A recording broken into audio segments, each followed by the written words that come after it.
This week's episode of the Tech Review Show is all about wearable technology and the products that are going to seamlessly provide relevant data whenever you need it. Okay, Glass, roll the intro.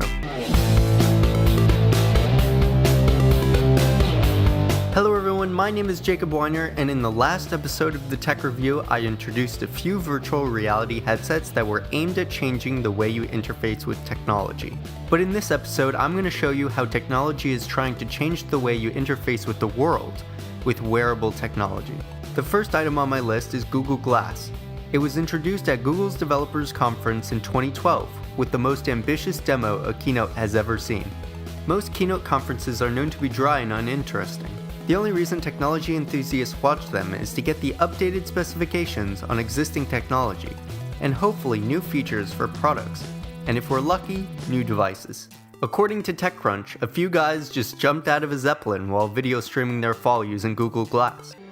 Jumpers in 5, 4, 3, 2, 1. Copy that, jumpers finish. Google Glass is a headset that provides a small display in the corner of one of your eyes. The display overlays digital information on the world, so you never have to look down at a phone or a computer display.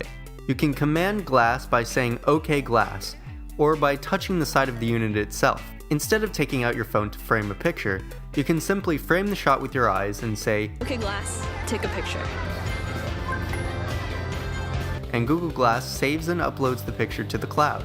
You can even record and stream live video during Google Hangouts, just like Google did at their developers conference back in 2012. Glass can also provide directions just like a car navigation system. Having the directions in front of you seems a lot safer instead of having to take your eyes off the road to glance at a display. Just like Sony is able to tap into their pool of resources when building Project Morpheus, Google is able to use their vast quantity of services to improve Google Glass. For example, Google Translate can be used to translate your voice on the fly using Google Glass. Google Now is another service that has been implemented in both iOS and Android and even Chrome.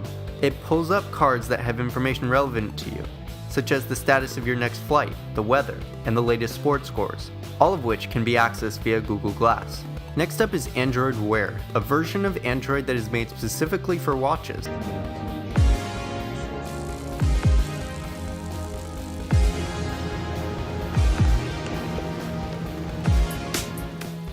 This product is still in its infancy as there is no physical product to purchase at the moment. However, Google has shown what Android Wear can do. Google Glass is in the same boat as the Oculus Rift and Sony's Project Morpheus. The technology is groundbreaking, but looks ridiculous.